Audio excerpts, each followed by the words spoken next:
All right, well, welcome everybody to Idol Mouth. This is a new podcast from MultiMediaMouth.com where we talk to the American Idol contestants and also talk about the American Idol show that just aired.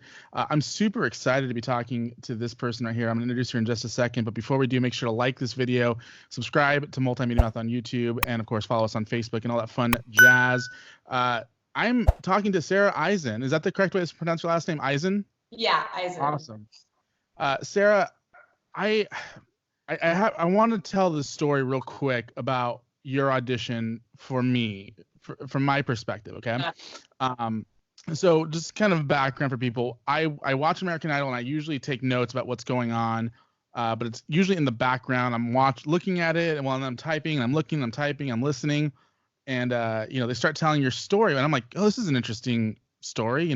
Sperm donor dad, two moms, 26 siblings, half siblings, and just I kind of stopped and I paid attention for a second and then went back to taking my notes, and then they asked you to start singing, and I literally did this. I was typing and I stopped and I stared at my screen as you sang, and the hairs on my arms literally stood up, and I was like just drawn to and I don't know why, it was really weird. I was kind of drawn to an emotional oh my God, this is so good, what is happening moment. Oh, thank you. That's such high praise.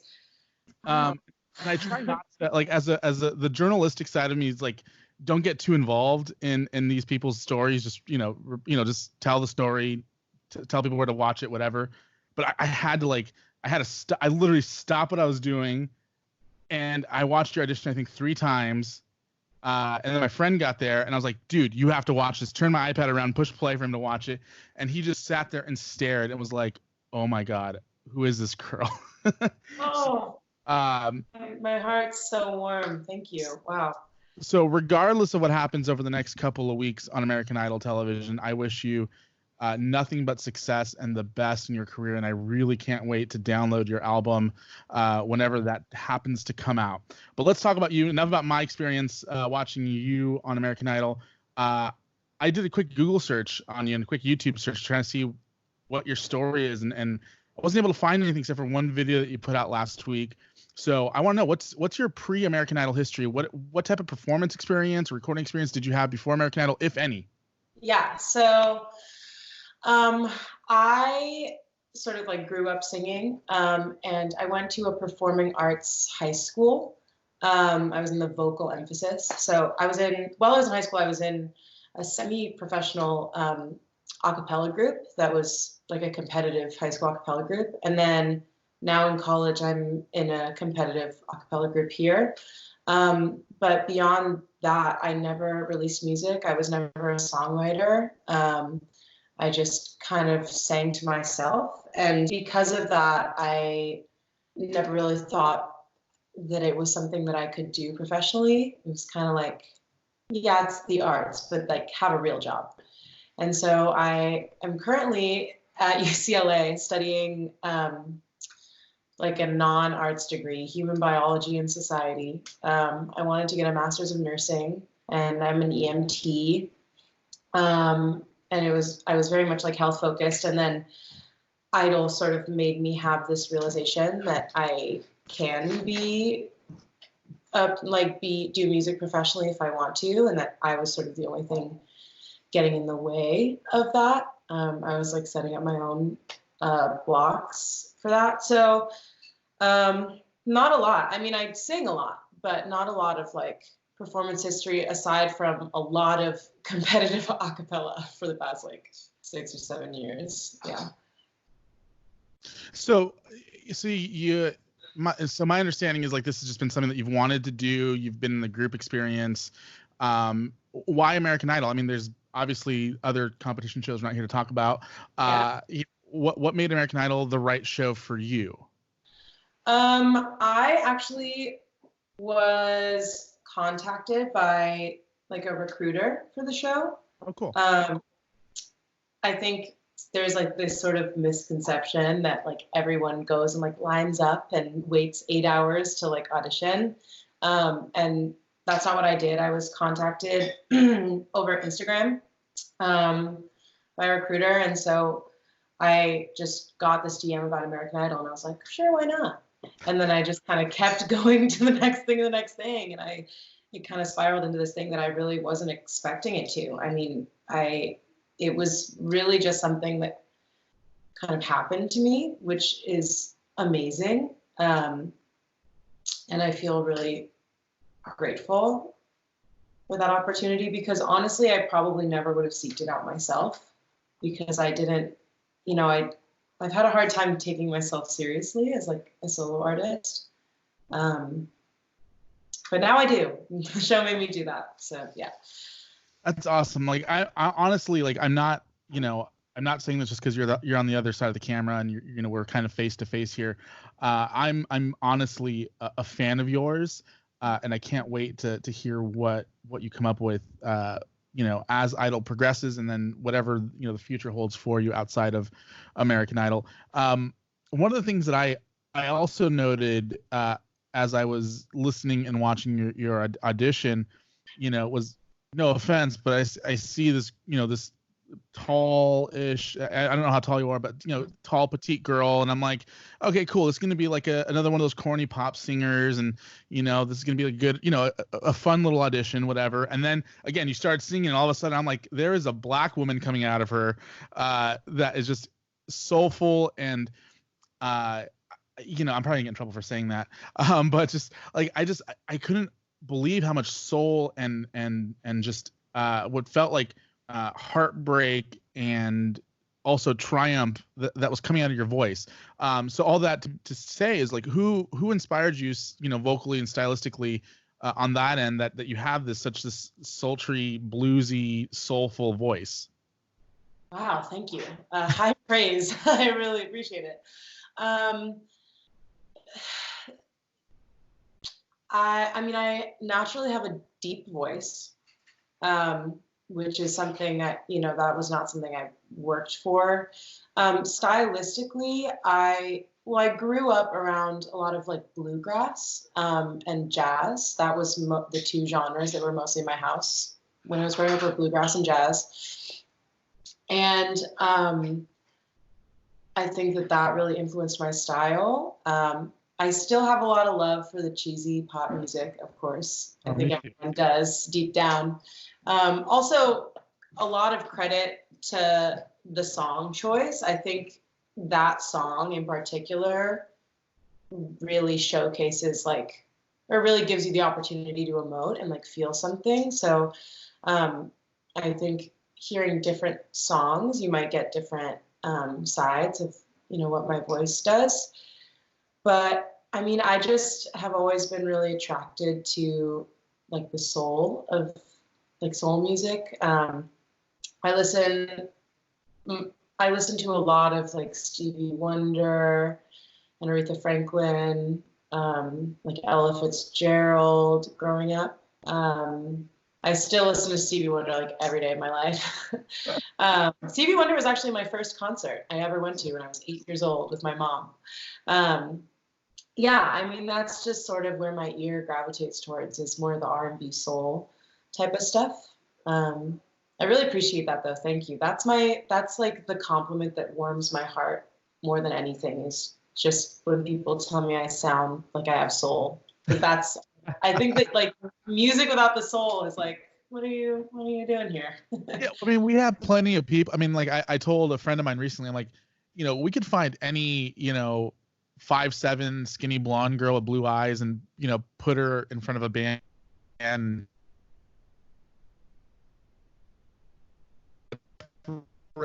good people, artist from singers is the soul and the desire and the raw talent. And you have, from what I heard so far, you have the raw talent and you have the soul, and you seem to have the desire from what I'm getting here. Stevie Wonder. Sorry, I didn't mean to interrupt you. I think it's right that I don't look necessarily like I'm gonna sound like I do. But I've gotten this comment a couple times where once people hear my speaking voice, that they know what I'm going to sound like, which also makes me feel really good, because I'm very attached to my speaking voice. Yeah, I definitely like. Side note, if this whole singing thing doesn't work out, you could probably do pretty well in like voiceover worlds. Just FYI. Oh, thank Uh, you. but for me, it's like even if I hear somebody's talking voice, you can be surprised a lot of times with the way, obviously if you had like a raspier, speaking voice, I probably would have expected that a little bit more, but you have a pretty clear tone. Yeah, it's deeper, so maybe I expect maybe mid register, low register. But just to go straight on like Aretha Franklin coming out of you, I was just like, what is going on here? Like, and I'm not saying this just because you and I are talking right now. I wrote. Let me look up the blog. I don't know if you saw the blog that I wrote. Oh, I did actually. I did read it. Reading stuff like that. Sorry, my insulin pump is yelling at me. Reading stuff like that has been so like heartwarming and fulfilling, and I just like, I don't know, I'm just getting so much like love, and I've had this emotion that's been happening the past couple of days that I don't fully know how to describe, but it feels like I feel very loved and supported, and I also feel very exposed.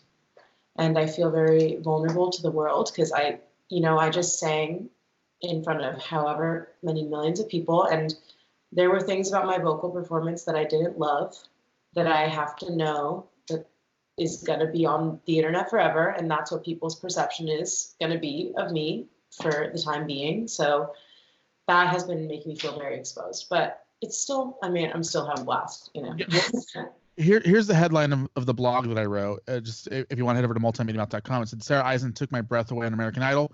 Could she win the whole show?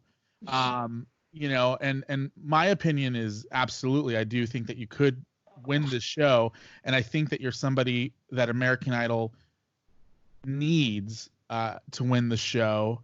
Nothing against Maddie Poppy, nothing against Lane Hardy, nothing against whatever the last guy was that won season 15, nothing against any of those people, but it's been a long time where there's somebody who has the vocal skill that you have that won the show. And I think the last person probably to win that deserved to win was probably Carrie Underwood, in my opinion. And that's just my opinion. I'm a Clark Beckham fan. Clark Beckham has the soul. Oh, Clark Beckham didn't win? My roommate just told me Clark Beckham didn't win. I have no idea who that is. So never mind. You should look up Clark Beckham. I will for sure. Sorry, Clark. I'm totally. I'll make a note of that. But all that to say, like, I'm totally off my notes here. I took notes for once in my life. Like I'm like, oh, I'm gonna be professional taking notes, and now I'm like completely all over the place and have no idea where I'm going. So I do want to talk about your song choice and your performance though real quickly, because one of the things that I noticed was and my friend and I both kind of made the same note at the same time, which is where you got a little pitchy there, to quote Randy Jackson, but we both felt that made the performance like for one reason or another. I personally like when somebody is able to slightly miss a note and then recover and kick ass, as the performance goes on. And I felt like you did that. So before we talk about that, though, I do want to know, why did you choose If I Were a Boy by Beyonce? And did you have any backups? Yeah, so I was choosing songs, and they were all sort of along the same vein of like either like emotional like that or sort of lounge singer-y. And I had 3 songs. Oh, you're frozen. Oh, there you are. I had 3 songs chosen, and I was kind of bouncing back and forth between all of them, and I wasn't really like, yes, this is the one to any of them. I was going to sing I Can't Make You Love Me by Bonnie Raitt. That's sort of my go-to song that's my, whenever I have to do a performance, I usually sing that. I was also maybe going to sing a song by Leanne LaHavis. She, if you're not familiar with her, is one of my favorite artists, one of the most influential artists on my sound and my songwriting. So definitely check her out. I was going to sing a song by her called Gone. which was also like an emotional one. Oh, And then I had another song, but I'm not remembering exactly what was it. and the second song, who was that by? Leanne LaHavis. I'm gonna have to Google that one later. She's phenomenal. Her album Blood is one of my probably top three like more modern albums or more recent albums. And then I had another song. You have to have three options, and I'm forgetting what my third was. But I chose If I Were a Boy because I was sort of like practicing with my roommates. I live in an apartment with 4 other UCLA students, and 3 of those UCLA students are also in a cappella. The apartment I live in is very gifted. Sophia Wackerman, who you'll see later on the show, lives with me and is in my a cappella group and is my best friend. So I was singing it with all of them, and I was kind of working it out, and I was like, I don't know, I'm not attached to any of them. And then Will, one of my other roommates, was just like, what about If I Were a Boy? And that just like made sense to me. And I immediately was excited about that. I think because, well, I've known that song for like, I think that was the first music video I ever watched. I have a vivid memory of watching it at my friend's house when we were like 7 or something. But that song just lends itself really well to an emotional performance. And I'm all about the emotional performances, or the soulful performances, or the performances that make you feel something. If you listen to the other 2 songs that I just mentioned, those are also both like really deeply emotional songs.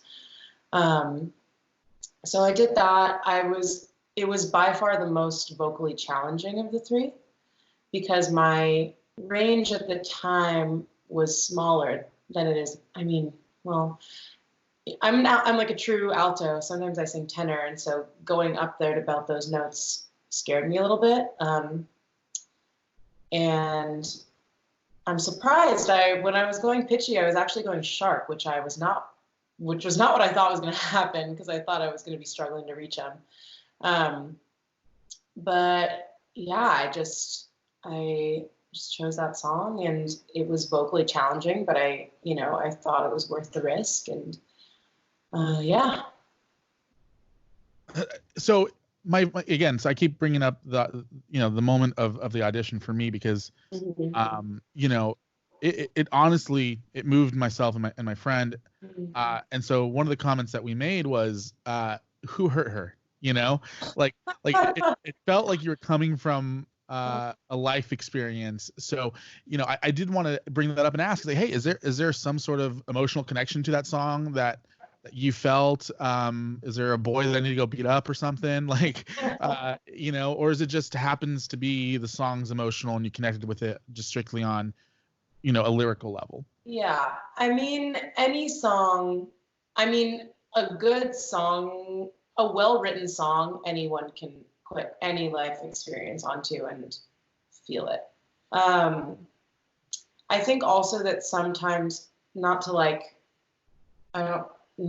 sound like I'm tooting around horn or whatever, but I think that the quality of my voice, because it's a little bit like smokier and lower, sometimes sounds more emotional just by default. I haven't gone through like anything crazier than the next person. I mean, I've had some bad breakups, but like that's about it. And you can put it's just a really beautifully written song that you can just put yourself onto. And I think also part of it, the reason why it's so easy to emote with it is because it has these like big notes that it's like singing them feels like a physical release as well as emotional release, if that makes sense. Because it's so like you have to give everything to these notes, so it feels like you're physically releasing, which kind of works with the emotional release. Absolutely. No, I get 100% what you're saying. I love I love watching people perform. I love going to shows. I love watching, I've covered 8 seasons of American Idol and 11 seasons of The Voice, and you know, I love seeing people kind of become artists, and I feel like if if you make it to the live rounds, which hopefully you do, I feel like America has an opportunity to really see a star being born in front of us. And if if for whatever reason the judges decide to cut you before the live shows, I do want to encourage you to keep moving forward, keep pursuing this. If you're at UCLA, you're in the best city in the world to be gigging, and you're literally a 45-minute drive away. So it's not, LA is a great city to be in for this. So with that being said, are you working on writing material? Do you consider yourself a songwriter at all? Have you tried? Like, where does that fit in for you? Yeah, so I've never really considered myself a songwriter. For me, I just have not had a lot of practice. And I think it became this really like scary thing to me where I was like, I would sit down, and because I had not practiced, I was like, this is really hard and I'm not liking everything I'm doing. I'm very perfectionistic. So if I don't like something, I'm just like, oh, this is bad and I don't want to do it. And it like puts me off from doing it. So I've had this like mental block about songwriting since I was younger. And then meeting some of the people on this show sort of took some of that scariness away from me. Because I got to like be in a studio with them and see their songwriting process. And I was like, oh, they're just like humming along to whatever chord is playing and finding something cool, which is a lot less scary than I thought it would be. So I'm working on developing my songwriting skills. It's difficult when you're a full-time student because I don't have a lot of time to be songwriting. But I have also been working with some other people who are songwriters and consider themselves songwriters who want to write for artists. So I have a song that I'm working on getting out as a single that was written by some friends of mine who were, I think they were both on The Voice.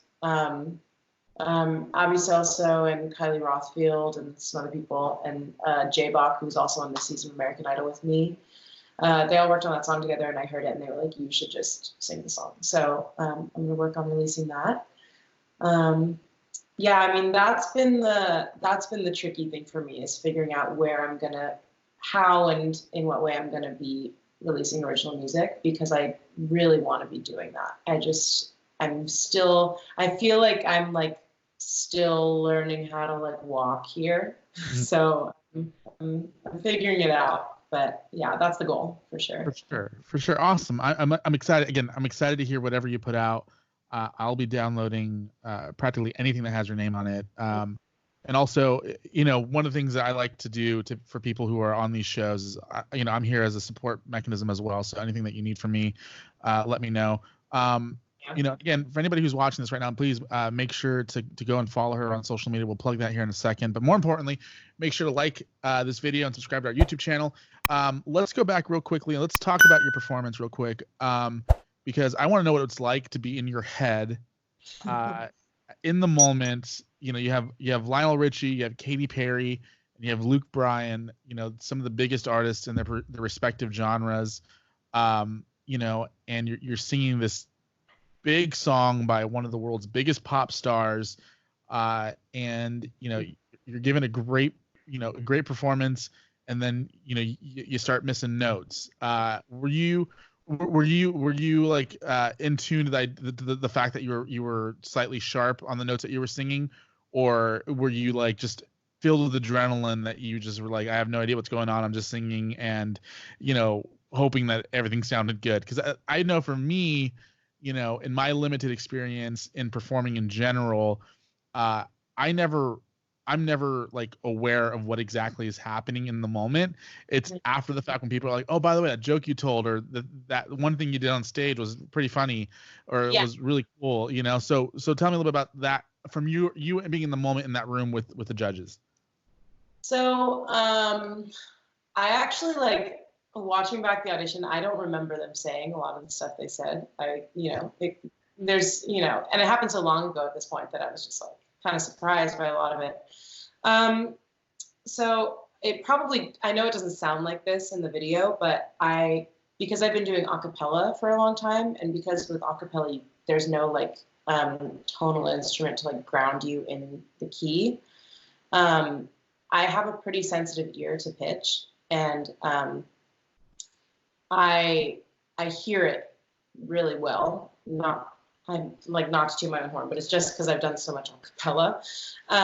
And so I knew in the moment that it was not great. I think part of it that actually messed me up that I realized a couple days ago was that I rehearsed the tempo too slow. I think if the tempo had been a little sped up, I could have kind of more found my footing within the key. But I was also just, I mean, it was a vocally difficult song for me. Most of the stuff I sing is like more kind of laid back, like in the pocket, whatever. So, and not like me jumping from octave to octave. So, I mean, I knew that I was taking a risk with, like the perfection of it. Like I knew that there was maybe going to be more variation, what I was doing. Listening back to it, it makes me cringe a little bit because I'm like, oh, this is what people are hearing from me, which makes me sad because like pitch is something that I pay more attention to pitch probably than anything else. I'm like really kind of anal about it, so it's a little upsetting to hear it. Again, it's just me feeling very exposed in all of this. Like the people who watched got to really see a weakness that came out that I didn't want them to see. But it's okay. I get another opportunity in Hollywood Week, and I forgot what the question was. That was a really long-winded way of answering whatever you said. No, you answered my question. I was asking kind of what if you knew that you were off pitch by really. I mean, and honestly, I'm a slightly trained ear, so I kind of know a little bit, but like I knew you were off, but didn't know if you were sharp or flat. Yeah. So so people who are just watching the show, which ironically they're the biggest judges sometimes, are the people who have no idea what they're talking about. I don't think they really could know that you were really off. So I think, and for those of us who did kind of sense it, I think it drew us closer to you and made us feel like, I feel like, again, if you're able to go off, off key and then bring it back and then kill the performance in the end, that to me is much more of what I want to see and hear and just experience on this journey of American Idol versus a person who can come in and is pitch perfect and there's no story or no superstar in the making process. Because if you come into American Idol, you're already a superstar. Like what are you doing in American Idol? Like obviously you're just looking for a platform to jump off of. So, yeah, I'm excited for you. I truly am.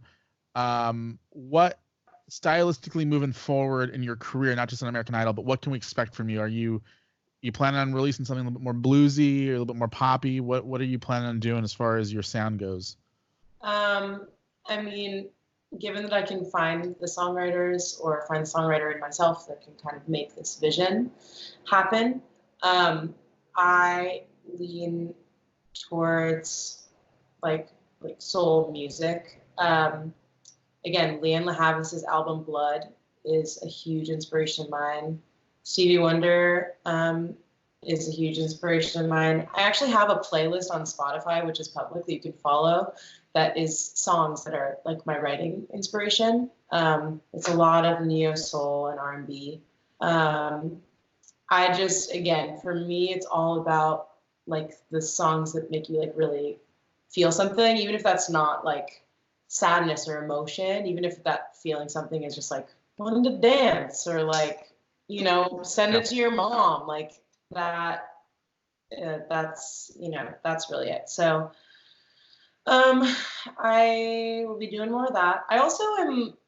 I don't really like do this a lot. I don't really talk about it, but I was in high school at least. I did a lot of like jazz, and I had a lot of. I was doing a lot of jazz singing and performances when I was younger, and I kind of want to return to that. I don't know how I would do that, but doing some like jazz standards would make me feel really good. I know that's not the most marketable, but that feels close to my heart. So I might try and do some of that. Awesome. Well, I'm looking forward to it. Again, Sarah Isen is joining me here on the Idol Mouth, an American Idol podcast from MultiMediaMouth.com. I'm super excited for you. I honestly cannot wait. Thank you. You know, I'm sure everyone who's watching this already follows you on social media. But for the few who don't know where you are on social media, please tell them how they can follow you on Twitter and Instagram, and if you have a public Facebook, what that is. Yeah, I think I have a Twitter. I don't really use it. I think it's just Sarah Isen. My Instagram is sarah.isen. Sarah is spelled with an H, and Isen is ISEN. And then I think I have also a public Facebook page, but I have like 1 follower. So if you guys wanna give me them Facebook followers. So just FYI, your Twitter handle is Sarah_Isen. Got it. Yeah. Yeah, I'm not really a tweeter. I like Twitter for the memes. I just use it to look at memes, but I don't have a poster. Like, hey, yeah. It works for me. All right. Do me a favor. Here's what I want to do. What I want to see from you at some point in the next year.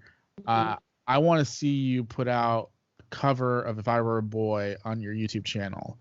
Because I think it would be fantastic to see you in the fully produced mindset for that. So if you can do that for me at some point, or just produce it and send it to me. So one of my half brothers who was there for the audition, who's like one of my best friends, he's from the East Coast, so he was just staying with me the night before the audition, before we went.